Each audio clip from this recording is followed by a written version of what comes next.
അത് ഒരു പക്ഷേ ഇപ്പൊ എനിക്ക് അതിനിടയ്ക്ക് ഇപ്പൊ സാറിന്റെ കാലഘട്ടത്തില് ഇപ്പം ഇപ്പൊ കുറെ അധികം സിനിമകൾ ഇപ്പൊ ഒരു വർഷം തന്നെ ഇപ്പൊ ഒരു സ്റ്റാർസ് ഇപ്പൊ മമ്മൂട്ടി ആണെങ്കിലും മോഹൻലാൽ ആണെങ്കിലും ശ്രീനിവാസനാണെങ്കിലും മുകേഷ് ആണെങ്കിലും ഒക്കെ കുറേ സിനിമകൾ ഒരുമിച്ച് അതായത് ഒരു വർഷം തന്നെ നന്നായിട്ട് സിനിമകളെ എണ്ണം കൂടുതൽ ചെയ്യുമായിരുന്നു. ഇപ്പൊ ഒരു പക്ഷെ അങ്ങനെ ആർക്കും സാധിക്കുന്നില്ല. അത് എന്തുകൊണ്ടാണെന്ന് വല്ല ചിന്തിച്ചിട്ടുണ്ടോ സാറ്? അതെന്ന് പറഞ്ഞാൽ ഇന്നത്തെ സിനിമയുടെ ദിവസങ്ങൾ കൂടി. അന്ന് 14 ദിവസം കൂടി സിനിമ ചെയ്യായിരുന്നു. ആ അപ്പോൾ എനിക്ക് നന്നായിട്ട് അറിയാം. ഷൂട്ടിങ് മാത്രമാണോ ഉദ്ദേശിക്കുന്നത് അതോ ഡബിങ് അല്ല, ഷൂട്ടിങ്. ഷൂട്ടിങ് 14 ദിവസം കൊണ്ട് ഷൂട്ടിങ് തീർക്കുമായിരുന്നു. മമ്മൂട്ടി ചില സിനിമകൾക്ക് 6 ദിവസം മാത്രം കൊടുത്ത സിനിമകളുണ്ടായിരുന്നു. 6 ദിവസം മാത്രം മമ്മൂട്ടിയുടെ ഡേറ്റ് എനിക്കറിയാം. ഏകദേശം 6 ദിവസം, മാക്സിമം 7 ദിവസം ഒരാവും പോലെ ഷൂട്ട് ചെയ്യണം. ചെയ്ത് അവരുടെ പരിപാടി നിർത്തോളൂ. പുള്ളി കാരണം അത്ര പടമുണ്ട്. എനിക്ക് തന്നെ 20 പടങ്ങളൊക്കെ ചെയ്ത ഒരു വർഷമുണ്ട്. ആ 20 പടം എങ്ങനെ പറ്റണേ? യാത്ര ചെയ്യണ്ടേ, അതിന് ഡബ് ചെയ്യണ്ടേ? തീർച്ചയായിട്ടും. അപ്പം പിന്നെ പുള്ളി 5-6 ദിവസം അല്ലാതെ ഒരു പടത്തിനകത്ത് 60 ദിവസം ഉപയോഗിച്ച് കഴിഞ്ഞാൽ എങ്ങനെ വന്നിട്ട് 20 പടം ചെയ്യണേ? അല്ല, ഇന്നത്തെ ജനറേഷൻ അതൊരു വലിയ അത്ഭുതമായിരിക്കും. ഇന്ന് ഇപ്പൊ മമ്മൂട്ടിയുടെ പടം പറയുന്നത് ഏകദേശം എനിക്ക് അങ്ങനെ ചിലപ്പോ 19 ദിവസം വരുന്നുണ്ട്. അതെ അതെ, തീർച്ചയായിട്ടും വരുന്നുണ്ട്. അതെന്താ പറഞ്ഞാൽ അതിന്റെ രീതി മാറി. അന്ന് അങ്ങനെയൊന്നും പറ്റൂലായിരുന്നു മലയാള സിനിമയ്ക്ക്. ടെക്നോളജി അന്നത്തെക്കാളും എന്തോരം വികസിച്ചു അല്ലേ? അതിന്റെ ബേസിക് കാര്യം 2-3 യഥാർത്ഥത്തില്. നമ്മള് കുറേയും കൂടി സിനിമയുടെ വന്നിട്ട് ഇന്റർനാഷണൽ സിനിമകൾ നമുക്ക് വന്നിട്ട് പരിചിതമായപ്പോൾ അതിനോട് കിടപിടിക്കുന്ന രീതിയിലേക്ക് എടുക്കണം എന്നുണ്ടെങ്കിൽ നമുക്ക് ഒരുപാട് കാര്യങ്ങളൊക്കെ വേണ്ടി സമയം എടുക്കേണ്ടി വരികയാണ് അവിടെ. അതൊക്കെ ആയിരിക്കും ഒരു പക്ഷേ ഞാൻ വിചാരിക്കുന്ന കാര്യങ്ങൾ. പക്ഷെ അന്നത്തെ ആൾക്കാരിൽ നിന്ന് അവര് ഒരുപാട് നാള് ഇതിന്റെ പ്രായോഗികത പഠിച്ചു വന്ന ആൾക്കാരാണ്. കാരണം അന്ന് മുഴുവനും സിനിമയിൽ കയറിയിരിക്കുന്നവര് അസിസ്റ്റന്റ് ഡയറക്ടറായിട്ട് നിന്ന് സിനിമയിൽ കഷ്ടപ്പാടും ചെയ്ത് സിനിമയുടെ കാര്യങ്ങൾ ചെയ്ത് അങ്ങനെ വന്ന് ഡയറക്ടറായവരുണ്ടാവും. കൊടുന്നവനെ ഒരു ജമ്പ് ചെയ്ത ഒരു ഡയറക്ടറൊന്നും ആയിട്ടില്ല. അപ്പോൾ അങ്ങനെ വന്നപ്പോൾ അവർക്ക് ഈ സിനിമയുടെ എല്ലാ പ്രായോഗികതകളെ കുറിച്ചൊക്കെ അറിയാം. അവർക്ക് വളരെ ഫാസ്റ്റായിട്ട് കാര്യങ്ങൾ ചെയ്യാൻ അറിയാം. അങ്ങനെ ഫാസ്റ്റായിട്ട് ചെയ്ത് പഠിച്ചതുണ്ട്. മലയാള സിനിമ ഒരു കാലത്ത് സ്റ്റുഡിയോസിൽ നൈറ്റിൽ മാത്രമേ ഷൂട്ട് ചെയ്യുള്ളൂ. പകല് തമിഴ് സിനിമ ചെയ്തിട്ട് ഈവനിങ്, അപ്പൊ റേറ്റ് കുറവാണ്. അപ്പൊ ഈ സാഹചര്യത്തിൽ നിന്നൊക്കെ വന്ന ആൾക്കാരാണ്. അവർക്ക് സിനിമയുടെ വന്നിട്ടുള്ള ബഡ്ജറ്റ്, മലയാള സിനിമയുടെ ഒരു സിനിമയുടെ ബഡ്ജറ്റ് ഇത്ര രൂപയിൽ കൂടിയാൽ അന്ന് എങ്ങനെയാന്ന് പറഞ്ഞാല് നമ്മൾ 1:3 എന്നൊക്കെ ഉണ്ട്. എത്ര ഒരു ഫിലിം 14,000-15,000 അടിയാണ്. സിനിമ ഫിലിമാണല്ലോ. അപ്പൊ ഫിലിമിനകത്തേക്ക് ഇത്ര 1:3 എന്ന് പറഞ്ഞാൽ അത്രയാണ് അവർക്ക് എടുക്കാവുള്ളൂ. അപ്പൊ ഫിലിമിന് വിലയുണ്ടല്ലോ. എനിക്ക് തോന്നുന്നത് അന്ന് 1:6, 5 ഒക്കെ എടുക്കുന്നത് വലിയ ബിഗ് ബഡ്ജറ്റ് സിനിമകളാണ്. ആക്ഷൻസ് ഒക്കെ ഒരുപാടുള്ള ഐവി ശശിയുടെ, ജോഷിയുടെ പടങ്ങളൊക്കെയാണ് 1:5 അനുവദനീയം. മനസ്സിലായ അവര് 50,000, 60,000 അടിയൊക്കെ ആവുമായിരുന്നു. ബാക്കിയൊക്കെ വന്നിട്ട് ഒരു 30-35,000 അടിയിൽ തീർക്കുക. അതിൽ കവിഞ്ഞിട്ടില്ലാത്ത ഒരവസ്ഥയിലാണ് ഇത് പോയിക്കൊണ്ടിരുന്നത്. അപ്പൊ അവരെ കൊണ്ട് വന്ന ആ സമയത്ത് ഈ പറയുന്ന ഇത്രയും ദിവസമൊക്കെ എടുത്തു കഴിഞ്ഞാല് പ്രൊഡ്യൂസർ സിനിമ കൊടുക്കൂല, താങ്ങൂല. ഇപ്പൊ അതല്ല, ഇപ്പൊ ഫിലിം ഇല്ലാതായി. അപ്പൊ എത്ര എടുത്താലും കുഴപ്പമില്ല. പിന്നെ അതിന്റെ ബിസിനസ്സുകൾ ഇത്രയാന്നൊക്കെ ഉള്ള ഒരു വളർച്ച വന്നപ്പോ എല്ലാവരും ആ സിനിമയിലേക്ക് എടുത്തു. അപ്പൊ എന്ത് പറ്റി? എല്ലാവരും ആ സിനിമയുടെ ബഡ്ജറ്റിലേക്ക് മാറ്റാനായിട്ട് എത്താൻ പറ്റേണ്ടി വന്നു. ഒരുപക്ഷെ അതായിരിക്കാം. ഇപ്പൊ നിങ്ങൾ ഒന്ന് ഇതെന്താ പറഞ്ഞാല്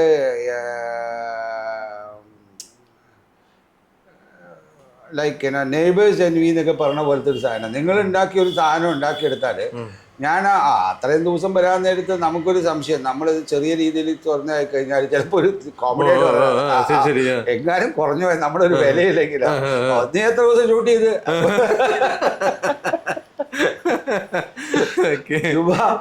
തമാശക്ക്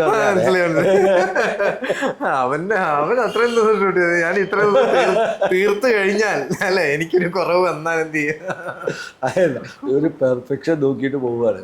അപ്പൊ അങ്ങനെ വരുമ്പോഴത്തേക്കും ഓരോ ഐഡിയ ഇടാൻ നേരത്ത് അത്രയും എക്യുപ്മെന്റ്സുകളെ കൊണ്ടുവരുമ്പോഴത്തേക്കും അത്രയധികം ഷോട്ടുകൾ എടുക്കാൻ പറ്റില്ല. അന്ന് പരിമിതമായ എക്യുപ്മെന്റ്സ് ഉണ്ടായിരുന്നു. അപ്പോൾ ഒരു ട്രാക്ക് ആൻഡ് റോളൊക്കെ ഇടുന്നതിനകത്തേക്ക് വളരെ ഇമ്പോർട്ടൻ്റ് ആയിട്ടുള്ള കാര്യത്തിനകത്തേക്ക് ട്രാക്ക് ആൻഡ് റോൾ ഇടും. അപ്പോൾ നമുക്ക് വന്ന് അത്രയും നമുക്ക് സിനിമ എന്ന് പറയുന്ന ഈ ഒരു കഥ പറയാനാണ് കൂടുതൽ ഉപയോഗിച്ചത്. ഇപ്പം മേക്കിങ്ങിനകത്തേക്ക് ഭയങ്കര സംഭവങ്ങൾ ഉണ്ടാക്കാനൊക്കെ ആയിട്ട് വരുവാണ്. അപ്പോൾ ഒരു ഡിഫറെൻറ്റ് ടൈപ്പ് ഓഫ് എക്യുപ്മെൻറ്റ്സ് അവിടെ കൊണ്ടുവന്നു കഴിഞ്ഞാൽ അതിനെ സെറ്റ് ചെയ്തിട്ട് കാര്യങ്ങൾ ചെയ്ത് വരുമ്പോൾ അതിൻ്റെ അറേഞ്ച്മെൻറ്റ്സ് എല്ലാം ചെയ്യുമ്പോഴത്തേക്കും വന്നിട്ട് ചിലപ്പോൾ അത്രയധികം ഷോട്ടുകൾ ഒരു ദിവസം എടുക്കാൻ പറ്റാതാവുന്നു. അപ്പോൾ അത് ബേസിക്കായിട്ട് എന്താ പറഞ്ഞു കഴിഞ്ഞാൽ നമ്മൾ കൺസീവ് ചെയ്യുന്നതിനകത്ത് ഉണ്ടാവുന്ന വ്യത്യാസങ്ങളാണ്. അത് നമുക്ക് പ്രൊഡക്ഷനിൽ നമ്മൾ ഒരുപാട് വർക്ക് ചെയ്യേണ്ടിയിരിക്കുന്നു. അപ്പോൾ പ്രീ പ്രൊഡക്ഷനിൽ ഞങ്ങളിപ്പോൾ ഈ സിനിമ ചെയ്യുന്നതിനകത്ത് ഏറ്റവും കൂടുതൽ സമയം എടുക്കാൻ പോകുന്നത് പ്രീ പ്രൊഡക്ഷനാണ്. നമ്മൾ പ്രീ പ്രൊഡക്ഷൻ നന്നായിട്ട് പ്ലാൻ ചെയ്ത് ചെയ്യണം. അപ്പോൾ ഞങ്ങൾ AI ബേസ്ഡ് ആയിട്ടുള്ള കാര്യങ്ങൾ ചെയ്യാൻ വേണ്ടിയിട്ട് പുതിയ പിള്ളേരെ നമ്മൾ സെലക്ട് ചെയ്യുന്നുണ്ട്. നമ്മൾ അവരെക്കുറിച്ച് ട്രെയിൻ ചെയ്യുന്നുണ്ട്. അങ്ങനെ ചെയ്യുന്നതുകൊണ്ട് നമുക്ക് അതിനകത്തൊരു ഫാസ്റ്റ്നെസ് വരും.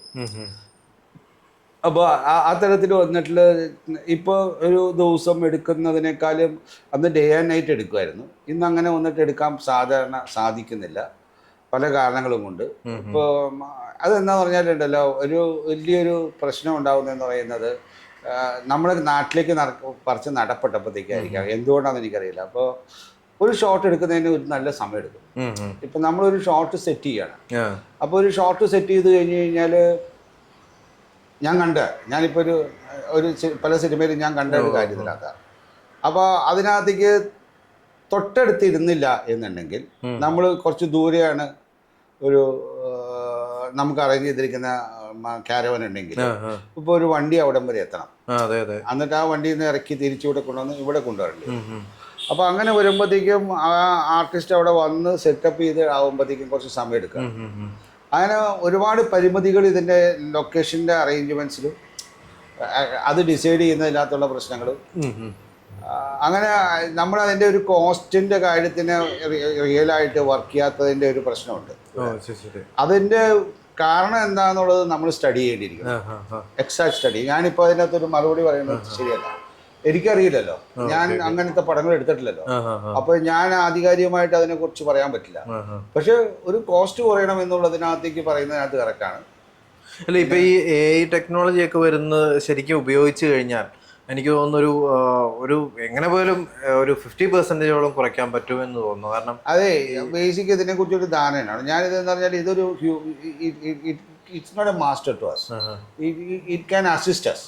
ആക്ച്വലി നമ്മളൊരു അസിസ്റ്റന്റ് ആയിട്ട് വെക്കുക. നമുക്ക് കൂടുതലും നമ്മളൊരു പ്രീ പ്രൊഡക്ഷൻസിലേക്ക് ഇതിനെ നമ്മൾ യൂസ് ചെയ്യാൻ ശ്രമിക്കുക.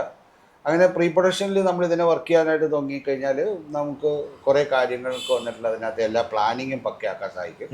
പിന്നെ നമ്മൾ എനിക്ക് തോന്നുന്നു നമ്മളിപ്പം ഷൂട്ട് ചെയ്യുന്നതിലുപരി ഒരു പ്ലാനിങ്ങിന് നന്നായിട്ട് സഹായിക്കുമെന്ന് തോന്നുന്നു. ബഡ്ജറ്റ് ചെയ്യാനും കാര്യങ്ങൾ ചെയ്യാനും നമുക്ക് വന്നിട്ട് ചെയ്യാൻ സാധിക്കും. നമ്മൾ ഒരു 2-3 ദിവസം കൊണ്ട് ചിന്തിച്ച് കണ്ടുപിടിക്കേണ്ട സാധനം ഒരു പക്ഷെ ഒരു 5 സെക്കൻഡ് കൊണ്ട് നമുക്ക് ചെയ്യും. നമുക്ക് പല ലൊക്കേഷൻസിന്റെ വന്നിട്ടുള്ള ഇപ്പൊ കാസ്റ്റ്, വെതർ മാത്രമല്ല നമ്മുടെ ടെക്നോളജി കാരണം നമുക്ക് അറിയാൻ പറ്റും മഴ പെയ്യോ ഇല്ലയോ, വെതർ, കാസ്റ്റ് എല്ലാം വന്നിട്ടുള്ള നമുക്ക് കറക്റ്റായിട്ട് കിട്ടും വന്നിട്ട്.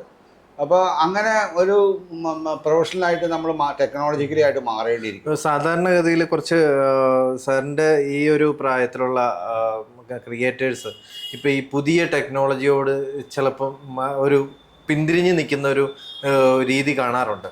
അതായത് അത് ഞാൻ ചെയ്താലേ ശരിയാവുള്ളൂ, അല്ലെങ്കിൽ A to Z എൻ്റെ ചിന്ത,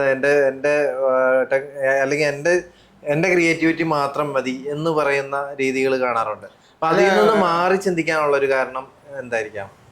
അതിനകത്ത് AI വന്നിട്ട് ഒരു ഹ്യൂമൻ ബീയിങ്ങിൻ്റെ ക്രിയേറ്റിവിറ്റീനെ സബ്സ്റ്റിറ്റ്യൂട്ട് അല്ല. ഈ ഹ്യൂമൻ ബീയിങ്ങിൻ്റെ ക്രിയേറ്റിവിറ്റിയുടെ ഒരു സബ്സ്റ്റിറ്റ്യൂട്ട് അല്ല AI can assist us.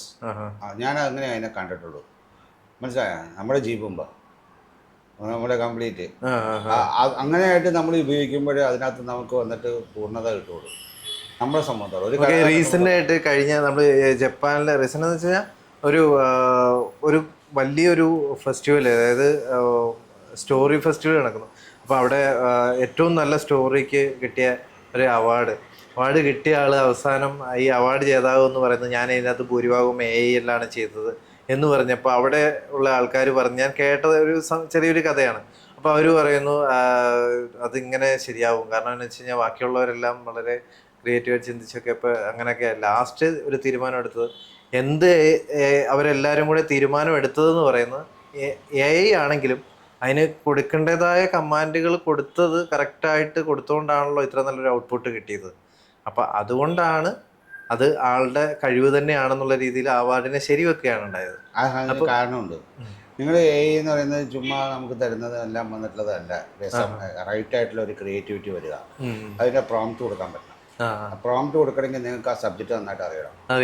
അപ്പോൾ നമ്മൾക്ക് വേണ്ടതിനെ വിഷ്വലൈസ് ചെയ്യാൻ പറ്റും. ഒരു ഇമേജ് ഉണ്ടാക്കണമെങ്കിൽ ആ ഇമേജിൻ്റെ ഞാൻ പല പ്രോംപ്റ്റുകളും കാണിച്ചുതരാം ചെയ്യുമ്പോൾ. അപ്പോൾ അത്രയധികം കോൺട്രാസ്റ്റ് വൈസ് നമ്മൾ അതിനെ വന്നിട്ട് വർക്ക് ചെയ്യണം. അതിന് നമ്മുടെ ഐഡിയാസിനെ ടെസ്റ്റാക്കി മാറ്റണം. നമ്മൾ ആ ടെസ്റ്റാക്കി മാറ്റിക്കഴിഞ്ഞാൽ നമുക്ക് ചെയ്യേണ്ട ക്രാഫ്റ്റ് അത് ചെയ്തു തരും. അപ്പം നമ്മൾ വന്നിട്ട് സാധാരണ ഒരു ആൾക്ക് എനിക്ക് ഇന്ന ചിത്രം വേണമെന്ന് ഒരു ടെക്നിക്ക് അറിയാവുന്ന ഒരുത്തനെ കൊണ്ട് ചെയ്യിപ്പിക്കുന്ന ജോലി ഇതിനെ കൊണ്ട് ചെയ്യിപ്പിക്കാൻ പറ്റും. മനസ്സിലായില്ലേ? അപ്പോൾ അത്തരത്തിലുള്ള രീതി ഇപ്പോൾ എല്ലാവരുടെയും വലിയ സ്കൾപ്ചേഴ്സിൻ്റെ ഒക്കെ ഞാൻ പറഞ്ഞില്ല, അവരുടെ പട്ടറ മീൻസ് അവരുടെ സ്റ്റുഡിയോയിൽ പോയി കഴിഞ്ഞാൽ അവരുടെ ഐഡിയാസ് റൈറ്റായിട്ട് കുത്തുന്നത് അവരുടെ അസിസ്റ്റൻസ് ആയിരിക്കും. മനസ്സിലായത്? മനസ്സിലായില്ലേ? അവരുടെ അസിസ്റ്റൻസിലാണ് കൂടുതൽ വർക്ക് അവരുടെ ഫ്രെയിം വർക്ക് ചെയ്യുക. അവർ ഫൈനൽ ടച്ച് ചെയ്യുള്ളൂ മാസ്റ്റേഴ്സ്. ശരിക്കും ഞാനിതിനകത്ത് പറയാ, എൻ്റെ കയ്യിലൊരു പീസ് ഉണ്ട് ശരിക്കും, ഇന്റർനാഷണൽ അവാർഡ് കിട്ടിയതാ. സ്റ്റീവൻ കോക്സിന്റെ ബ്രിട്ടീഷ് ഫിലിം സ്കൾപ്ചർ ഇൻസ്റ്റിറ്റ്യൂട്ടിന്റെ ഒക്കെ ഇതായിട്ട് വന്ന ആളാണ്. പ്രിൻസിപ്പലായിട്ട് പുള്ളി ഇന്റർനാഷണൽ അവാർഡ് കിട്ടിയ ഒരു പീസ് ഉണ്ട്. ഞാൻ 82-83 കാലത്ത് ഞാൻ ആക്ച്വലി ഒരു ഡഫ് കല്ല് കുത്തുന്ന കരിങ്കല്ല് കുത്തുന്ന ഒരുത്തനായിട്ട് വർക്ക് ചെയ്തു. സത്യജിത്രയുടെ ക്യാമറമാൻ ആയിരുന്നു അതിൻ്റെ ക്യാമറമാൻ സുമേന്ദ്ര. അപ്പം ഞാൻ അതിനകത്ത് ഒരു ആർട്ട് ഹൗസ് സിനിമയാണ്, ഞാൻ അതിനകത്തേക്ക് അതിന് കുത്തുന്ന ഒരാളായിട്ട് പോയി. 84 എനിക്ക് ഓർമ്മയില്ല, നോക്കണം. അപ്പം ഞാൻ അതിനകത്ത് പോയി ആ ഷൂട്ട് ചെയ്തത് സ്റ്റീവൻ കോക്സിന്റെ പട്രയിലാണ്. പട്ര മീൻസ് ചിലപ്പോൾ എൻ്റെ തമിഴ് വാക്ക് ഒരു സ്റ്റുഡിയോയിൽ. അപ്പോൾ അതിന് അരുണാചലം അവൻ ഭയങ്കര ഫേമസ് ആണ്, സൂപ്പർ കഴിവുള്ളവരാണ്. അവൻ എൻ്റെ ഒരു ഫാനാണ്, കാരണം ഞാൻ ചുരുണ്ട മുടിയുണ്ട് അവര്. അപ്പം ഞാനും ആ സമയത്ത് അങ്ങനെ ഭയങ്കര ഇത്രയും മുടി. അപ്പോൾ അവൻ്റെ നേതൃത്വത്തിലുള്ള ഒരു പിള്ളേരായിരുന്നു വന്നിട്ട് അവര് അവിടുത്തെ ഈ സ്കൾപ്ചർ ഇൻസ്റ്റിറ്റ്യൂട്ട് മറ്റേ കല്ലിൽ കൊത്തുന്ന ഗ്രനേഡിൽ മഹാബലിപുരത്തെ ഷൂട്ടിങ്. അപ്പം ഞാനിപ്പോൾ വർക്ക് ചെയ്യുന്ന സമയത്ത് ആക്ട് ചെയ്യുമ്പോൾ കുറച്ച് ദിവസം ഉണ്ടായിരുന്നു. അതിന് ഇവരും ഞാനൊരു നല്ല കമ്പനിയായി. അപ്പോൾ സ്റ്റീവൻ കോക്സ് ഒരു സ്കൾപ്ചർ ചെയ്യുക, ഒരു 4 ഫേസിൻ്റെ. ഞാൻ കണ്ടപ്പോൾ എനിക്ക് ഭയങ്കരമായിട്ട് ഇഷ്ടപ്പെട്ടു. ഞാൻ ഇവന്മാരോട് പറഞ്ഞടാ, നീ ഇവരാ ചെയ്യണേ, ഇത് നമുക്ക് ഇതുപോലത്തെ ഒരു സാധനം നിൽക്കേണ്ടി വരാം. അതെന്താണ്? കുഴപ്പമില്ല, ഇത് ഞങ്ങളല്ലേ ചെയ്യണേന്ന് ചോദിച്ചു. മനസ്സിലായോ? ഞങ്ങളല്ലേ ഇത് വർക്ക് ചെയ്യണേ, അതുകൊണ്ട് എനിക്കിതിന് മുഴുവൻ കാണാപ്പാടാണ്. അവരെല്ലാം ഡ്രോയിങ് ഇരിക്കണേ, ഇയാളുടെ ഐഡിയ ഇവരെ അയാൾക്ക് കല്ലിൽ കുത്താറില്ല, അയാൾ മാർബിളിലെ കുത്തുള്ളൂ. Is a very famous sculpture, international famous ആണ് സ്റ്റീവൻ കോക്സ്. അത് ഞാൻ അവരെ കൊണ്ട് ഈ സാധനം ഉണ്ടാക്കിച്ചു. എൻ്റെ കയ്യിൽ ഈ സാധനം വന്ന് ഒരു 3 ആഴ്ച കഴിഞ്ഞപ്പോൾ ഈ പീസ് പുള്ളിയുടെ പീസിന് ഇന്റർനാഷണൽ അവാർഡ് കിട്ടി. എൻ്റെ ഇവിടെ ഇപ്പൊ ഉണ്ട്. അപ്പോഴാണ് പുള്ളി എന്നെ വിളിച്ച്, നീ ഒരു പണിയായിരിക്കും ചെയ്തത് അറിയാതാ, എൻ്റെ മാത്രമേ ഉള്ളൂ, അത് എനിക്ക് കല്ലുകൊത്തിന്റെ കാഴ്ച മാത്രമേ ഞാൻ കൊടുത്തുള്ളൂ. അവന്മാരെ എനിക്ക് വേണ്ടി ചെയ്തതല്ലേ. 4 മാസം എനിക്കിട്ടും അതേപോലെ നൈറ്റ് എനിക്ക് വേണ്ടി പണിയും, പകലെ അയാൾക്ക് വേണ്ടി പണിയും. ഞാനിത് പറയാൻ കാര്യം അതാ. ശരിക്കും അത് വലിയൊരു വില മതിക്കുന്ന ഒരു ചിത്രം ഇരിക്കണത്, ബാക്കി എൻ്റെ ഇരിക്കണ. ഞാനിതിനെ കണ്ടപ്പോഴത്തേക്ക് എനിക്കൊരു ഐഡിയ മതി, ഇത് ഭയങ്കര തുടക്കിയിട്ടേ ഉള്ളൂ. അത് കഴിഞ്ഞിട്ടായിരുന്നെങ്കിൽ കിട്ടൂലായിരുന്നു, അത് വേറെ കാര്യം. അതിന്റെ വാല്യൂ അപ്പം മാറിയില്ലേ? തീർച്ചയായിട്ടും. ഇങ്ങനെ ഇതിന്റെ ഒരു സ്കെച്ച് ഞാൻ കണ്ടു. ഞാനപ്പോൾ ആ സ്കെച്ചിന്റെ മുകളിലാണ് ഞാനിങ്ങനെ നോക്കി, ഇങ്ങനെ പല സ്കെച്ചുകൾ കണ്ടല്ലോ. ഞാൻ ഈ സ്കെച്ച് കണ്ടപ്പോഴത്തേക്ക് അതെന്ന് പറഞ്ഞാല് അതിന്റെ ഏറ്റവും വലിയ പ്രത്യേകത എന്ന് പറയുന്നത്, ഒരു സൈഡിൽ നോക്കിയാൽ ഫേസ് കാണാം, പക്ഷെ ഈ 4 കല്ലും നമ്മുടെ ടച്ച് ഒഴിച്ചിട്ടില്ല, നമ്മുടെ സെൻസസ് ആണ്. ഒന്നില് മൂക്ക് മാത്രമേ ഉള്ളൂ, ബാക്കി ഫേസ് മാത്രം. ഒന്നില് കണ്ണ് മാത്രമേ ഉള്ളൂ, ഒന്നില് ചെവി മാത്രമേ ഉള്ളൂ, ഒന്നില് ചുണ്ട് മാത്രമേ ഉള്ളൂ. അപ്പൊ അത് പ്രൊജക്ട് ചെയ്ത് വെക്കുക. ഒരു കരിങ്കല്ലിൽ തന്നെ ഒറ്റ കല്ലിൽ കുത്തുക, വലിയ പീസ്. അത് 3 അടി ഉള്ള വലിയ കരിങ്കല്ല് പീസ്. അത് ഒറ്റ കല്ലിൽ ഇങ്ങനെ കുത്തിയെടുത്തിട്ട് ബ്യൂട്ടിഫുൾ മൈൻഡ് വരും. അയാളുടെ പീസിനെക്കാളും നല്ല പൈസയാണ് എൻ്റെ. ഇവന് എന്നോട് ഭയങ്കര താല്പര്യമില്ല. ഞാനിവൻ്റെ വീട്ടിലേക്ക് പോയി ഇടയ്ക്കിടയ്ക്ക് ഭക്ഷണം കഴിക്കും. അപ്പൊ വലിയ ഫേമസ് എനിക്ക് തോന്നുന്നത് ഇന്ദിരാഗാന്ധി അവിടെ ഡൽഹിയിൽ ആ പറയുന്ന ഇന്ദിരാഗാന്ധി മരിച്ചതിന്റെ സാധനമൊക്കെ ചെയ്തിട്ടുണ്ട് അവനെ. ഇപ്പോൾ ഈസ് വെരി ഫേമസ്. ഇയാൾ അവനെ കൊണ്ടുപോയി മാർബിൾ കട്ടിങ് പഠിപ്പിച്ചു ഇറ്റലിയിൽ. അതിനുശേഷം അവൻ വന്നു. അവനിപ്പോൾ ശരിക്കും ഞാൻ കണ്ടതിലേക്കുള്ള സൂപ്പർബാണ്. അവൻ്റെ ഫേസിൽ ഭയങ്കര ചൈതന്യം. അവൻ കൊത്തിയ അവൻ പയ്യനായിരുന്നപ്പോൾ തൊട്ട് ഞാൻ എന്ന് യങ്ങാണല്ലോ. അപ്പോൾ ഞങ്ങൾ തമ്മിൽ നല്ല കൂട്ടായി. എനിക്ക് ഭയങ്കര ഇഷ്ടമായി. ഇവന് ഭയങ്കര കൈ. അപ്പം ഞാൻ ഇവൻ്റെ നിന്നാ പഠിക്കണം. ഇത് അഭിനയിക്കണമെങ്കിൽ കൈ എങ്ങനെ എടുക്കണം. അപ്പം ഞാൻ അത് കഴിഞ്ഞിട്ട് ഇവൻ്റെ ചെറിയൊരു കുടിശ്ശ കൊടുത്ത വീട്ടിലാണ് താമസിച്ചിരുന്നത്. അപ്പോൾ ഞാൻ അവിടെ പോകും. പിന്നെ അമ്മ ഭക്ഷണമൊക്കെ ഉണ്ടാക്കി തരും. അപ്പോൾ ഇങ്ങനെ പറയേ ഉങ്കപ്പടത്തെ ഇവന് ഭയങ്കര ഇഷ്ടമാണ്, മറിച്ചതാണ്. കാരണം ഞാൻ അന്ന് ഈ ചുരുണ്ട മുടിക്കാർ മുഴുവൻ എൻ്റെ ഫാൻസാണ്. അങ്ങനെ ഒരു വർഗമായിട്ട് സ്വയം പ്രഖ്യാപിതമായിട്ടുള്ള ചുരുണ്ട മുടിക്കാരുടെ ഒരു ഗ്യാഗ് ഉണ്ടായിരുന്നു. അപ്പം അങ്ങനെ ഞാൻ ഇവനായിട്ട് വന്നു. അപ്പോൾ അവനത് ആത്മാർത്ഥമായിട്ട് ചെയ്തു തന്നു. ഞാനിത് പറയാൻ കാര്യം എന്ന് പറയുന്നത് ആ രീതിയിലേക്കുള്ള ഒരു നമ്മുടെ ഒരു അസിസ്റ്റൻസിനെ ഉണ്ടല്ലോ, അതിനുണ്ട്. ഇപ്പൊ ഞാൻ നിങ്ങളുടെ അടുത്ത് പറഞ്ഞുതരാം. അപ്പൊ ഒരു cameraman DOP, why DOP command things. there is an operating camera is different. മനസ്സിലായ? ആൻഡ് ഇപ്പൊ ബാക്കിയുള്ളവനോട് ലൈറ്റിംഗ് ചെയ്യുന്ന ഗ്യാഫറാണ്. മനസ്സിലായില്ലേ? അങ്ങനെ ഓരോ ഡിപ്പാർട്ട്മെന്റിലെ ആൾക്കാരും തനിച്ച് ചെയ്യുന്നുണ്ട്. ഇവിടെയൊക്കെ നമുക്ക് വന്നിട്ടുള്ളതിന്റെ കാര്യത്തിനകത്തേക്ക് ഒരു ലേ ഔട്ട് ഉണ്ടാക്കുക, അതിനൊക്കെ വന്നിട്ടുള്ളതിനകത്തേക്ക് അല്ല എയോട് വന്ന് ക്യാമറ ചെയ്യാനല്ല നമുക്ക് പറഞ്ഞ. മനസ്സിലായില്ലേ? ഇനിയിപ്പോ വന്നിട്ടുള്ള റോബോട്ട് വരാന്നെടുത്ത് മെഷീൻ വന്നിട്ട് ഹാൻഡിൽ ചെയ്യായിരിക്കും. അത് no problem, it is possible എല്ലാം വന്നിട്ട്. പക്ഷേ നമ്മൾ അതിനകത്ത് ഉണ്ടാകുന്ന ഒരു ടച്ച് എന്ന് പറഞ്ഞാൽ ഒരു ഹ്യൂമൻ ടച്ച് വെച്ചിട്ടാണ് നമ്മൾ ട്രാൻസിഷൻ പേരിൽ ഇരിക്കുന്നവരാണ്. നെക്സ്റ്റ് ജനറേഷനെ എനിക്കറിയില്ല എങ്ങനെ വരുന്നുള്ളത്. പക്ഷേ ഇന്ന് നമ്മളൊരു ട്രാൻസിഷൻ പീരീഡിലെ ആൾക്കാരാണ്. നമ്മൾ മെക്കാനിക്കിൽ നിന്ന് വന്നിട്ടുള്ളതിനകത്ത് കമ്പ്യൂട്ടർ ജനറേറ്റഡ് ഇമേജസ്, അതിൽ നിന്ന് അത് ലൈക്ക് ആർട്ടിഫിഷ്യൽ ഇൻ്റലിജൻസിൻ്റെ സഹായത്തോടെ ചെയ്യുന്ന ഇമേജസ് അതിലേക്ക് നമ്മൾ എത്തിക്കഴിഞ്ഞു. അപ്പോൾ ദാറ്റ് ട്രാവലിൻ്റെ ട്രാൻസിഷൻ പീരീഡ് ഉണ്ടാകുമ്പോഴത്തേക്കും നമ്മൾ എപ്പോഴും നമ്മുടെ വാല്യൂവിനെ വാല്യൂ കൊടുത്തുകൊണ്ടിരിക്കും. നമ്മൾ ഒരു ചേഞ്ച് അത് ഇത് ഈ കാലത്തല്ല ഉണ്ടായിരിക്കണം. നിങ്ങൾ അത് മനസ്സിലാക്കണം. കാരണം ഹ്യൂമൻ ബീയിങ് നമ്മൾക്ക് ഒരു 3 മൂവ്മെൻ്റാണ് നമ്മളിൽ വന്നേടാൻ. ആദ്യത്തെ ഒരു റെവല്യൂഷൻ നമുക്ക് ഉണ്ടായിരിക്കണം എന്ന് പറഞ്ഞാൽ ലൈക്ക് അഗ്രികൾച്ചർ വേവ്. അത് 3 വേവ് നമുക്ക് ഉണ്ടായിട്ടുണ്ട്. ആ വേവിന് അതിന് മുമ്പുണ്ടായിരുന്നത് നമ്മളല്ല. പിന്നീട് അഗ്രികൾച്ചർ വേവ് എന്ന് പറഞ്ഞാൽ അതിന് മുമ്പ് അഗ്രികൾച്ചർ വേവ് ഉണ്ടാവുന്നതിന് മുമ്പ് നമുക്ക് ഫാമിംഗ് ഉണ്ടായിരുന്നില്ല. ലൈക്ക് നമ്മൾ പോയി അന്വേഷിച്ച് കിട്ടുന്ന സാധനമാണ് ഭക്ഷണം കഴിക്കുക. നമുക്ക് ഇന്നത് വേണം എന്നുള്ളതിന് തീരുമാനം എടുത്തിട്ടല്ല ഭക്ഷണം കഴിക്കണം. നമ്മൾ പോവുകയാണ്. ഒരു കിട്ടിയ മറ്റേ കാട്ടുകോഴിയെ കിട്ടിയ കാട്ടുകോഴി, മാന കിട്ടിയ മാന കിട്ടി, പഴങ്ങൾ കിട്ടിയ പഴം കിട്ടിയ ആ പഴം കിട്ടിയ ഇന്നതാണ്. അതിനുശേഷം നമ്മൾ അഗ്രികൾച്ചർ വേവ് ഉണ്ടായപ്പോൾ നമ്മൾ ഫാമിങ് തുടങ്ങി, പാഡി ഫീൽഡ് തുടങ്ങി, ഐ മീൻ ഒരു അഗ്രികൾച്ചർ പരിപാടികൾ തുടങ്ങി. അപ്പം നമുക്ക് ആവശ്യമുള്ള സാധനങ്ങളെ നമ്മൾ നട്ടു വളർത്തി, നമ്മൾ വളർത്തിയെടുത്ത്, നമ്മൾ അതിനെ പരിപാലിച്ച് നമ്മൾ അതിനകത്തുള്ള ഭക്ഷണങ്ങളോണം ഉണ്ടാക്കി. So that is the first wave, agriculture wave. അപ്പൊ അതിനു മുമ്പ് ഉണ്ടായിരുന്ന ജീവിത രീതികൾക്കും ഇവിടുത്തെ ജീവിത രീതികൾക്കും മാറ്റം ഉണ്ടായി. മനസ്സിലായില്ലേ? അപ്പൊ അത് ഒരു ട്രാൻസിഷൻ പീരീഡിൽ ഇരിക്കുന്നവർക്ക് വന്നിട്ട് പറ്റിയില്ല. അവർക്ക് വന്നിട്ട് ഞാൻ പോയി വേട്ടയാടി പിടിച്ചാലേ എനിക്ക് സുഖമുള്ളൂ, ആ കഴിക്കുന്നത് അങ്ങനെ ചിന്തിക്കുന്നുണ്ട്. ഫാമിൽ നിന്ന് മേടിക്കുന്നത് എനിക്ക് അത്ര താല്പര്യമില്ല എന്നുള്ളൊരു കൺസെപ്റ്റ് വരാൻ നമ്മുടെ മൈൻഡ് സെറ്റ് അല്ലേ അതല്ല. അപ്പൊ അത് അങ്ങനെ ഉണ്ടായിരുന്നു, ആ ട്രാൻസിഷൻ പീരീഡിൽ ഉണ്ടായിരുന്നു. അതിനുശേഷം ഒരുപാട് 1000 ഇയേഴ്സിന് ശേഷം വന്ന സെക്കൻഡ് വേവ് എന്ന് പറയുന്നത് ഇൻഡസ്ട്രിയൽ റെവല്യൂഷനാണ്. ആ ഇൻഡസ്ട്രിയൽ റെവല്യൂഷൻ എന്ന് പറഞ്ഞാൽ അതിന് മുമ്പ് ഉണ്ടായിരുന്നെന്ന് പറഞ്ഞാൽ എത്ര നിങ്ങൾക്ക് അടിമകൾ ഉണ്ടായിരുന്നോ അല്ലെങ്കിൽ എത്ര വർക്കേഴ്സ് ഉണ്ടായിരുന്നോ അവനെ കൊണ്ടാണ് പ്രൊഡക്ടിവിറ്റി ഉണ്ടാക്കിക്കൊണ്ടിരുന്നത്. ഒരു മെഷീനായിട്ട് ഒരുത്തന്നെ അപ്പുറത്തുനിന്ന് വന്നിട്ട് അതേ പ്രൊഡക്ടിവിറ്റിയേക്കാൾ ഇരട്ടി ഒരേ ഐഡന്റിറ്റി ഒരുത്തന്നെ ഉണ്ടാക്കാൻ തുടങ്ങി. അവർ ഇൻഡസ്ട്രിയൽ വേവ് വന്നപ്പോൾ അപ്പോൾ ഫാക്ടറീസ് ഉണ്ടായി. അവരായിരുന്നു പെട്ടെന്ന് പിന്നെ ബിസിനസ്മാൻമാർ, അല്ലാതെ ഈ ഫ്യൂഡലിസ്റ്റുകൾ അല്ലെങ്കിൽ കംപ്ലീറ്റ് ലാൻഡ് ഓണേഴ്സ് അല്ല. ഫാക്ടറികൾ അവർ ബിസിനസ്മാൻമാര് അവരായിരുന്നു പിന്നീട് പണക്കാരായത്, ഇൻഡസ്ട്രിയലിസ്റ്റുകളായി. മനസ്സിലായ? അപ്പൊ അതിനു മുമ്പ് വന്ന് ഭൂവുടമകളായിരുന്നു. അപ്പൊ അന്ന് അഗ്രികൾച്ചർ വേവ് ഉണ്ടായപ്പോ അതിനു മുമ്പ് അതല്ലായിരുന്നു. ആരായിരുന്നു? സ്കിൽഡ് വേട്ടക്കാരൻ, അവന് കൂടുതൽ. ഞാൻ പറഞ്ഞ ഏറ്റവും ബെറ്റർ ഉദാഹരണമാണ്. അപ്പൊ ഇപ്പൊ എന്ത് തന്നെ പെട്ടെന്ന് 200 ഇയേഴ്സിനുള്ളിൽ അടുത്ത വേവ് വന്നു. That is the information era. Who has more information than ruling it? അപ്പൊ ഈ ഇൻഡസ്ട്രിയൽ ആൾക്കാരൊക്കെ താഴെ പോയി. ഫോർഡോ അല്ലെങ്കിൽ മറ്റുള്ള കമ്പനികൾ അതേപോലത്തെ ഇൻഡസ്ട്രിയലിസ്റ്റ് അല്ല. ഇപ്പൊ വന്നിട്ടുള്ളതിനകത്തേക്ക് ഗൂഗിളിന്റെ ആൾക്കാർ, ഫേസ്ബുക്കിന്റെ ആൾക്കാർ, മസ്ക്, അവരെ വിട്ടുകൊണ്ട് ആർട്ടിഫിഷ്യൽ ഇന്റലിജൻസ് വന്നപ്പോ മസ്കായി. അതെ അതെ അതെ. ഫേസ്ബുക്കിനെയും എല്ലാവരെക്കാളും റൂൾ ചെയ്യുന്ന ആരാ?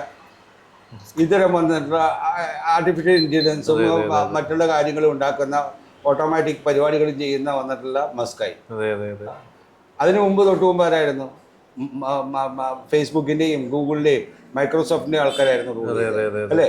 ഇവിടെ വന്നിരിക്കുന്നതിനകത്തേക്ക് ഏറ്റവും കൂടിയേക്കണ എന്തായിരുന്നു? വേറെ മറ്റ് കമ്പ്യൂട്ടർ ഇൻഫർമേഷൻ മറ്റേ ആ ഇതിൽ നിൽക്കുന്നവരല്ലായിരുന്നോ അല്ലേ? So this is it actually.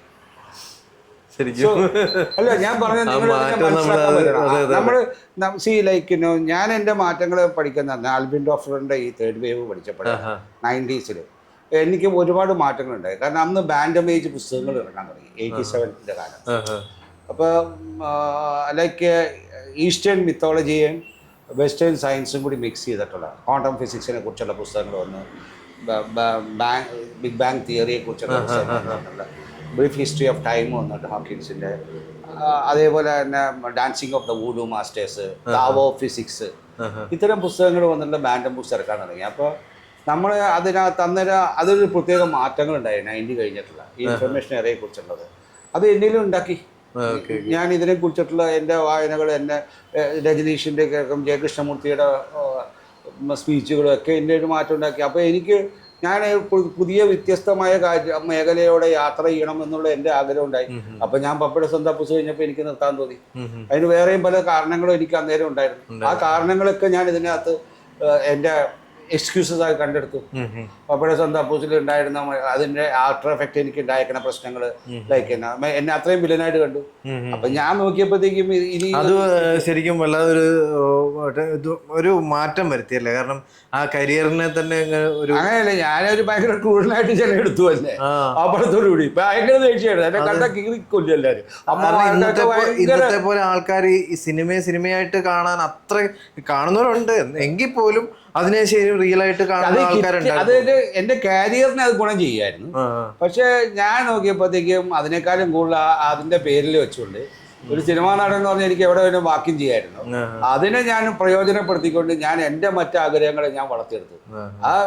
അതിന്റെ സ്റ്റാർഡത്തിനെ ഞാൻ മുഴുവൻ സിനിമയിലല്ല ഉപയോഗിച്ചത്, ഞാൻ മറ്റ് എൻ്റെ ബിസിനസ്സുകളെ വളർത്താൻ ഉപയോഗിച്ചു. അതിലൂടെ എനിക്ക് എത്തപ്പെടേണ്ടടുത്തെല്ലാം ഞാൻ എത്തിപ്പെട്ടു. എനിക്ക് പുസ്തകം മേടിക്കാനും DVD മേടിക്കാനും സമയം കണ്ടെത്തുകയും ഞാൻ എൻ്റെ കാര്യങ്ങൾ എക്സ്പെരിമെൻ്റ് ചെയ്യാനും ഞങ്ങളിവിടെ വന്ന് പല കാര്യങ്ങളെയും വന്നിട്ടുള്ളതിനെ ഇവൻറ്റിന് വന്ന് കാര്യങ്ങൾ ചെയ്ത് ഞാൻ ഒരുപാട് അതെനിക്ക് എന്ത് ഗുണം കിട്ടി? പുതിയ പുതിയ ഐഡിയാസിലെ ഈവൻറ്റുകൾ ഉണ്ടാക്കാനുള്ള പ്രചോദനം എനിക്ക് ചെയ്യാൻ പറ്റും. ഞാൻ അത്രയും ഈവൻറ്റുകൾ 90s ആദ്യം ചെയ്തിട്ടുണ്ട് ഇത് മാർക്കറ്റ് ചെയ്യാനായിട്ട്. അപ്പോൾ ഒരു പുതിയ പ്രോജക്റ്റിനെ എടുത്ത് മാർക്കറ്റ് ചെയ്യണം എങ്ങനെയാണെന്ന് എനിക്ക് മനസ്സിലായി. അങ്ങനെ ഞാൻ അപ്പോൾ എനിക്കൊരു ഫെസ്റ്റിവൽ ലോഞ്ച് ചെയ്യാൻ പറ്റി. അതിനെ സക്സസ് ആക്കി. ഞാൻ ഇവിടെ നിന്ന് ഇൻ്റർനാഷണൽ ലെവലിൽ GCC കൺട്രിയിലേക്ക് പോയി. അവിടെ എനിക്കതിനെ മാർക്കറ്റ് ചെയ്ത് സക്സസ് ആക്കാൻ പറ്റി. ഞാൻ എല്ലാ പരിപാടികളെയും എനിക്ക് എങ്ങനെ ഏത് തരത്തിൽ ഫോക്കസ് ചെയ്യണം, അതിനെ പൊസിഷൻ ചെയ്യണം എന്നുള്ളതിനെ ഞാൻ പഠിച്ചെടുത്തിട്ടുണ്ട്. എനിക്ക് സക്സസ് ആക്കാൻ പറ്റുന്ന പൂർണ്ണ വിശ്വാസമുണ്ട്. അപ്പോൾ അതിന് എന്നെക്കാളും കൂടുതൽ എന്നിൽ നല്ല വിശ്വാസം മോഹൻലാലുണ്ട്. അതുകൊണ്ടാണ് മോഹൻലാൽ ഇത് ലോഞ്ച് ചെയ്യാൻ തീരുമാനിച്ചത്. ഇപ്പം ഈ പറഞ്ഞ പോലെ തന്നെ അതായത് ഇപ്പോഴും ഇത്രയും എനർജറ്റിക് ആയിട്ട് നിൽക്കാൻ സാധിക്കുകയും അതുപോലെ തന്നെ പല കാര്യങ്ങളിലും ഒരേ സമയത്ത് പല ഉത്തരവാദിത്തങ്ങളും കൊണ്ടുപോകാൻ സാധിക്കുന്നതിൻ്റെ ഒരു രഹസ്യം പറയാമോ? ഞാനങ്ങനെ പല കാര്യങ്ങളൊന്നും ചെയ്യാറില്ല. അല്ല, നിലവിൽ ഇപ്പം ഈ കൊച്ചി മെട്രോയുടെ ഞാൻ എനിക്ക് വേറെ പണിയൊന്നുമില്ലല്ലോ, ഇതല്ലേ ഉള്ളൂ. അപ്പൊ ഞാൻ പിന്നെ എന്തിനകത്ത് ഭയങ്കര ഫ്രീഡം ഉണ്ടല്ലോ. ഞാൻ അങ്ങനെ ഒരുപാട് സിനിമയൊന്നും അഭിനയിക്കണില്ല. അപ്പൊ അതുകൊണ്ട് എനിക്ക് ഒരു ദിവസം ഒരു 6 മണിക്കൂർ എനിക്ക് വന്നിട്ട് ഇന്റർനെറ്റിൽ നിൽക്കാനായിട്ട് സമയമുണ്ട്. അതിൽ എങ്ങനെയാലും മിനിമം 6, ചിലപ്പോൾ 8 മണി. ഇന്റർനെറ്റ് തന്നെയാണോ ശരിക്കും? ഞാനിപ്പോ AIയിൽ ഞാൻ കയറും. എൻ്റെ എല്ലാ പ്ലാറ്റ്ഫോംസും ഉണ്ട്. അപ്പൊ എല്ലാ പ്ലാറ്റ്ഫോംസിലും ഞാൻ കയറി അതിനൊക്കെ ഇന്റർഗ്രേറ്റ് ചെയ്യും ഞാൻ. അങ്ങനെ കാരണം ഇൻഫർമേഷൻസും റിസർച്ചിനും എനിക്ക് ഉപയോഗിക്കാൻ പറ്റും. ഇപ്പം ബിങ് ഉണ്ട്, ഇയാളുടെ മസ്കിന്റെ ഒരെണ്ണമുണ്ട്, ജെമിനി ഉണ്ട്, ChatGPT ഉണ്ട്, പിന്നെ ഇവരുടെ ഡീപ് സീക്ക് ഉണ്ട്. ഇതെല്ലാം പെയ്ഡ് ആണോ എടുക്കാറുള്ളത് അതോ പെയ്ഡ്? ആവശ്യത്തിന് ഞാൻ പെയ്ഡ് എടുക്കുക. എൻ്റെ വർക്ക് ഉണ്ടെങ്കിൽ ആ സമയത്ത് മാത്രം ഞാൻ എടുക്കും, പെയ്ഡ് എടുക്കും. അതിനുശേഷം ആ സബ്സ്ക്രിപ്ഷൻ നമ്മൾ 2 മാസത്തേക്ക് എടുത്താൽ എനിക്കത് വേണ്ട. ബാക്കി എല്ലാത്തിനും എൻ്റെ ഇതിനകത്തേക്ക് വന്നിട്ടുള്ളത് അല്ലാത്തതിനകത്തേക്ക് അത്ര ആവശ്യമുള്ളൂ എനിക്ക്. കാരണം ഞാൻ എല്ലാം ഉപയോഗിക്കണ്ടല്ലോ. ഓക്കെ അപ്പൊ എനിക്ക് അതിനകത്തേക്ക് പ്രശ്നങ്ങളില്ല. ഞാൻ ആവശ്യമുള്ളത് മാത്രമേ അവിടെ എവിടെയൊക്കെ ഉപയോഗിക്കുള്ളൂ. എനിക്കതിനെ മാനേജ് ചെയ്യാൻ അറിയാം. കാരണം ഞാനതിനകത്ത് വളരെയധികം പക്ഷേ ഇന്നത്തെ ജനറേഷനിലുള്ള കുട്ടികൾ പോലും മിററാക്കി വെച്ചിട്ടുണ്ട്. എന്ന് പറഞ്ഞാൽ എന്നെ അതിനായിട്ട് മിററാക്കാൻ പറ്റിയിട്ടില്ല. മിററാക്കാന്ന് പറഞ്ഞാൽ ഞങ്ങൾക്ക് കോൺവേഴ്സ് ചെയ്യാം, മനസ്സിലായോ? അപ്പൊ ഞാനൊരു പുതിയ ഐഡിയ ഇട്ട് കഴിഞ്ഞാൽ ആ ഐഡിയനെ എനിക്ക് അതുമായിട്ട് ബ്രെയിൻ സ്റ്റോം ചെയ്യാൻ പറ്റും. അങ്ങനെ ബ്രെയിൻ സ്റ്റോം ചെയ്യാൻ നേരത്തെ ഞാൻ എങ്ങനെ തിങ്ക് ചെയ്യുന്നുള്ളത് അതിനെ തിങ്ക് ചെയ്യാൻ പഠിക്കും. അതായത് നല്ലൊരു ബെസ്റ്റ് അസിസ്റ്റന്റ് കുറച്ച് വർഷങ്ങളായി നമ്മുടെ കൂടെയുള്ള ആൾക്ക് മനസ്സിലാകുന്ന പോലെ തന്നെ എനിക്ക് ചെയ്യാൻ പറ്റും. എനിക്ക് വളരെ ക്ലിയർ ആയിട്ട് എന്നെ മനസ്സിലാവും. അപ്പൊ ഞാൻ അതിനെ പ്രോംപ്റ്റ് കൊടുത്തിട്ട് എന്നെ മനസ്സിലാക്കി കൊടുക്കും. അപ്പൊ എന്നെ പറ്റി അതിന് നന്നായിട്ട് അറിയാം. ഞാൻ ആര്, ഞാൻ ഇത്ര സിനിമ ചെയ്തിട്ടുണ്ട്, ഞാൻ ഇത്ര ഫെസ്റ്റിവൽ ചെയ്തിട്ടുണ്ട്, ഞാൻ ഇന്ന കാര്യങ്ങൾ ചെയ്തിട്ടുണ്ട്, എന്റെ ബാക്ക്ഗ്രൗണ്ട് എന്താണ്, ഞാൻ എങ്ങനെയൊക്കെ ചിന്തിക്കും, ഞാൻ എന്തെല്ലാം പുസ്തകം ചെയ്തിട്ടുണ്ട്, ഞാൻ എന്താണ് ആഗ്രഹിക്കുന്നത്, ഇതൊക്കെ ഞാൻ അതുമായിട്ടൊരു സംവാദം ചെയ്തിട്ട് ഞാൻ അതിനെ ഒരു മിറർ ചെയ്യിപ്പിച്ചിട്ടുണ്ട് എന്നെ മനസ്സിലാക്കാൻ. അന്നപ്പോ എനിക്ക് അതിന് അടുത്ത കാര്യങ്ങൾ ചോദിക്കാൻ നേരത്തെ ഞാൻ തിങ്ക് ചെയ്യുന്ന രീതിയിലേക്ക് വേണം. അപ്പൊ ഞാൻ പറയും, ഞാനല്ല ഇത് വേറൊരുത്തരാ തിങ്ക് ചെയ്യണേ, നീ എങ്ങനെ പറയുന്നു? അപ്പൊ അവനെ എനിക്കൊരു ഉത്തരം പറയും, okay let us see actually. ഞങ്ങൾ അങ്ങനെ ചില സമയത്ത് പുള്ളിക്കാരൻ തെറ്റു പറയും. അപ്പൊ ഞങ്ങൾ വരെ ഉടക്കും. കാരണം എനിക്കറിയാവുന്ന പല സാധനങ്ങൾ എൻ്റെ ഒരു ബുക്ക് ഉണ്ടല്ലോ, അപ്പൊ ഞാൻ റെഫറൻസ് പറയും. അപ്പൊ 2 പ്രാവശ്യം sorry, I made a mistake. I'm always there and actually they make mistakes. കൊള്ളാം, കുഴപ്പമില്ല. സാറ് ചിലപ്പോ പറയൂ. ശരിക്കും പണ്ട് ഒരു നല്ല 2 പേര്, നല്ല ഫ്രണ്ട്ഷിപ്പ് ഉള്ള നല്ല 2 പേര് കൂടി ഇരുന്ന് വർക്ക് ചെയ്യുന്ന ആ ഒരു ഞാൻ അതുമായിട്ട് ബന്ധം ഉണ്ടാക്കിയിട്ടുണ്ട്. അതേതാ പറയാ, എനിക്ക് രസമാണ്. അപ്പൊ അത് ഞാൻ അറിയാവുന്ന കാര്യങ്ങൾ ചിലപ്പോൾ ചുമ്മാ ചോദിക്കും അതിൻ്റെ അടുത്ത്. നല്ല ഞാൻ അതിനെ ഉറപ്പ് വരുത്തിയിട്ട് അപ്പൊ അവൻ ചിലപ്പോൾ ശരിയാണോ അറിയാം. അത് അതിനെ നമ്മൾ കറക്റ്റ് ചെയ്യണം. അവനെ അറിയണം, നമ്മൾ അവനെ പിടിക്കുന്ന അറിയണല്ലോ. അതൊക്കെ അത് നോട്ട് ചെയ്തല്ലോ, മെമ്മറി ഇടുമല്ലോ. മെമ്മറി ഇടാൻ പറയും. നമ്മുടെ എല്ലാ കോൺവെർസേഷനെയും മെമ്മറി ഇടാൻ പറയും അവര്. നമുക്ക് ഉണ്ടെങ്കിൽ അവർ മെമ്മറി ഇടും. ഞാൻ അതിന്റെ ഒരു ലൂപ്പ് ഉണ്ടാക്കും, ആ ലൂപ്പിലിടും അതിനകത്ത്. അങ്ങനെയൊക്കെ ചെയ്യാം നമുക്ക്. ഞാൻ ആ സബ്ജക്റ്റിനെ കുറിച്ച് പറയുമ്പോൾ നമ്മൾ അതിനെ കുറിച്ച് കൂടുതൽ പറയാം. ഇപ്പൊ അതല്ല, ഞാനതാ പറഞ്ഞത്. ഈ ഒരു സംവിധാനങ്ങളൊക്കെ ഉപയോഗിക്കാൻ അറിയുന്ന ഒരാളെന്ന നിലയ്ക്ക് ഇതിന്റെയൊക്കെ ഏറ്റവും നല്ലൊരു വേർഷൻ നമുക്ക് ഈ സിനിമകളിലൂടെയും കാണാൻ സാധിക്കുമെന്ന് പ്രതീക്ഷിക്കുന്നു. ഡെഫിനറ്റ് ആയിട്ട് ഇതിന്റെ അസിസ്റ്റൻസ് ഇതിനകത്തുണ്ട്. ഞങ്ങൾ പുതിയ പിള്ളേരെ വിളിക്കുന്നതിനാ, അവരെ ട്രെയിൻ ചെയ്യുന്നുണ്ട് നമ്മൾ. നമ്മൾ ഇതിനകത്തേക്ക് എല്ലാ ആയിട്ട് ബന്ധമുള്ളതിനും താല്പര്യമുള്ള പിള്ളേരെ നമ്മൾ ഇതിനകത്തേക്ക്, കാരണം അവർ എന്നെക്കാളും അറിയാവുന്ന കുറേ പേര് പുറത്തുണ്ടാവും. ഞങ്ങൾ ആ കൂട്ടായ്മേനെ ഒരുമിച്ച് കൂട്ടാൻ തയ്യാറാവുന്നത് ഇതിനകത്ത്. അതിനെ നമ്മൾ ഒരുമിച്ച് നിന്നുകൊണ്ട് എങ്ങനെ ഫ്യൂച്ചർ, എൻ്റെ ഇപ്പോൾ artificial intelligence future of cinema എൻ്റെ ബുക്ക് ഉണ്ടല്ലോ. അതുകൂടാതെ ഞാനിപ്പോൾ ഒരു integrated cinematic theory and practice എന്ന് പറഞ്ഞൊരു പ്രോഗ്രാം ഉണ്ടാക്കിയിട്ടുണ്ട്. അത് ബേസിക്കലി ആക്ച്വലി AI-നെയും എൻ്റെ വിഷ്വൽ ലിറ്ററസി എന്ന് പറയുന്ന ഒരു പ്രോജക്റ്റ് ഉണ്ട്, ദൃശ്യഭാഷ സാക്ഷരത. അതാണ് ഞാനിപ്പോൾ ഈ കഴിഞ്ഞ 10-12 വർഷമായിട്ട് ഞാൻ വർക്ക്ഷോപ്പ് ചെയ്തുകൊണ്ടിരിക്കുന്നത്. ദൃശ്യഭാഷ സാക്ഷരത, visual literacy, how to read image and how to produce a powerful image to communicate. Visual കമ്മ്യൂണിക്കേഷൻസിൻ്റെ ഒക്കെ ഭാഗമായിട്ട് like visual semiotics, gestalt psychology എല്ലാം ബേസ് ചെയ്തിട്ടുള്ള തന്നെ വിഷ്വൽ ലാംഗ്വേജ്, ഡിസൈൻ ലാംഗ്വേജ് എല്ലാം അതിനകത്ത് ഭാഗമാണ്. അപ്പൊ അത് ഇമേജിനെ എങ്ങനെ വായിക്കാം. ഇപ്പോൾ ഒരാൾ എങ്ങനെയാണ് ഒരു പിക്കാസോന്റെ പെയിന്റിങ് നിങ്ങൾക്ക് വായിക്കാം, എനിക്ക് ആരെയും വായിക്കാൻ പഠിപ്പിക്കാൻ പറ്റും. ഏത് മോഡേൺ ആർട്ടിനെയും എങ്ങനെ പരിചിതമാക്കാൻ പറ്റുമെന്നറിയാം. അതിനെ എങ്ങനെയാണ് നമുക്ക് മനസ്സിലാക്കാൻ പറ്റുക. അപ്പോൾ ആർട്ട് ഹിസ്റ്ററി ഇതെല്ലാം എൻ്റെ സബ്ജക്റ്റാണ്. ഞാൻ അത് എൻ്റെ ഈ വിഷ്വൽ ലിറ്ററസിയിലുണ്ട്. ഞാൻ 2012 അത് തുഞ്ചൻ പറമ്പിലാണ് ഞാൻ അത് ലോഞ്ച് ചെയ്തത്.